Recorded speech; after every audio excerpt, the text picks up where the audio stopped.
This is lecture number 3 for single phase transformer. Here we will discuss about the ideal transformer and then we gradually proceed to the practical transformer.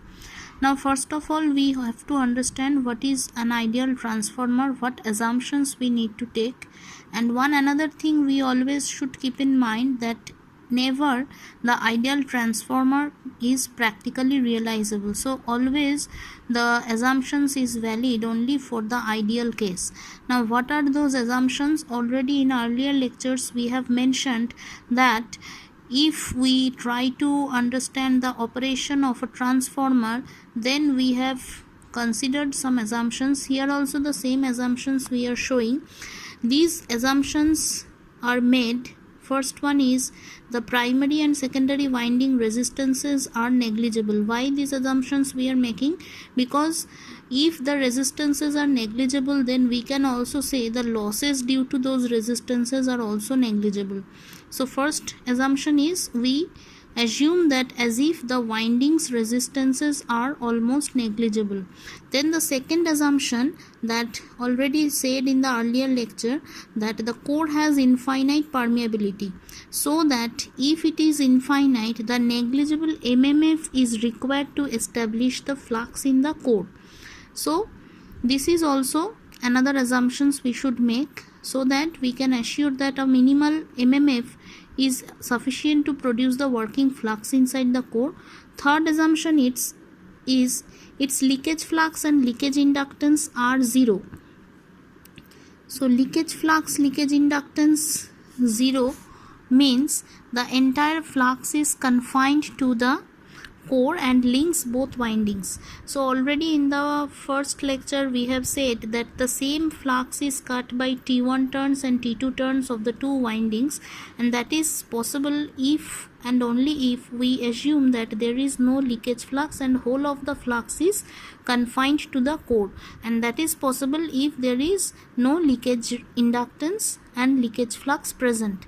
And the fourth assumption is there are no losses due to resistance or hysteresis and eddy currents. Thus the efficiency is 100%. That means we can understand if for a system there is no loss present, then obviously its efficiency should be 100%. So here also we are assuming there is no hysteresis and eddy current loss, as well there is no loss due to resistance, so for which we are saying that the efficiency of an ideal transformer should always be 100%.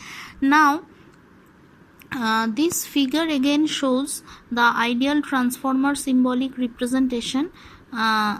It consists of the same thing already we have shown.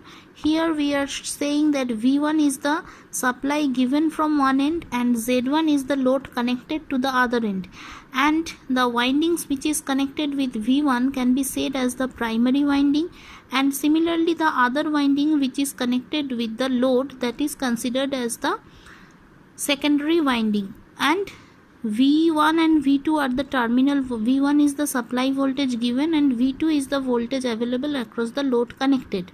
And the corresponding currents also, here we say that I1 is the current flowing from the primary end and I2 is the current carried by the load. Similarly, E1 and E2 are the two induced EMFs across the two windings. E1 is the self-induced EMF and E2 is the mutually induced EMF. T1 and T2 are the number of turns present in primary winding and secondary winding respectively, and phi m is the working flux produced within the magnetic core. So this is the symbolic representation of an ideal transformer considering those assumptions. Now we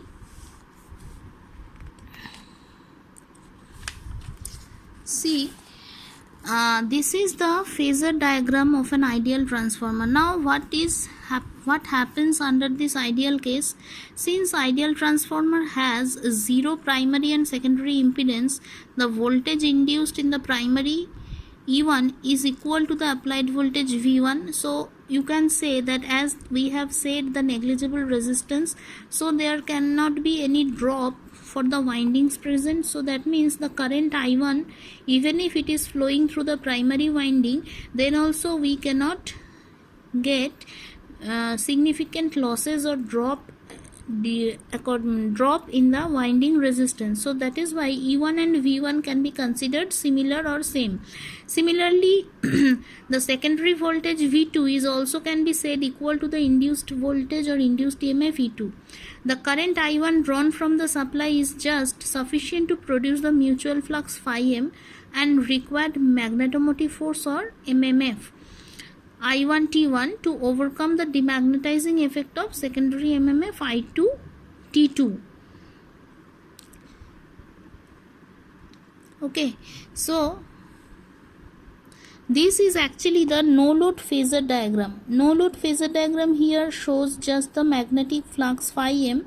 Phi m is actually produced by the working phi m is produced because of the supply given V1, and these are related with 90 degree phase displacement. So that is why it is shown V1 and phi m.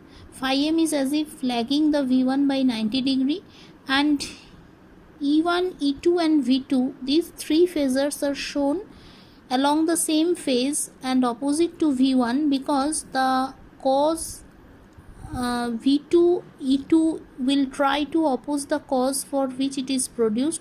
That is why, and E1 and E2, these two are the induced EMFs. These two are produced by the same flux phi m, for which they are drawn along the same phasor, but they may have different value because we know that E1 by E2 equals to T1 by T2. So for any transformer, most of the time, even if either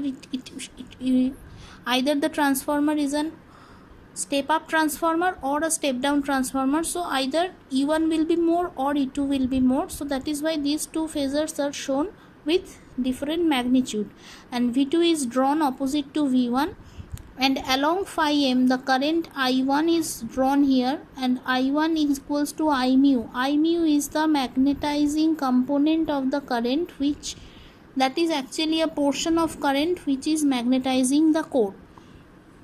Now here some equations are written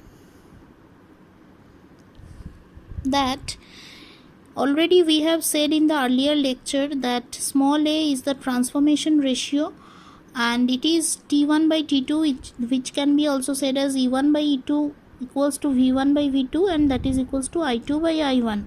Therefore I1 T1 equals to I2 T2, or we can say E1 I1 equals to E2 I2 equals to S2 equals to S1. Now these equation states, this last equation last means I1 T1 equals to I2 T2. This equation states that the demagnetizing ampere turns of the secondary are equal and opposite to the magnetizing MMF of the primary of an ideal transformer. So these are some relations we can say, and input volt ampere should be equals to output volt amperes. Already we have said that means the power rating remains same in both sides. So that is why we are writing it V1 I1 by 1000 equals to V2 I2 by 1000, and 1000 is actually taken for mentioning the output in kVA unit. So that is actually kVA 1 equals to kVA 2. Input kilovolt amperes equals to output kilovolt ampere. Thus the kVA input of an ideal transformer is equal to the kVA output. So this is actually the ideal transformer representation and phasor representation and basic equations.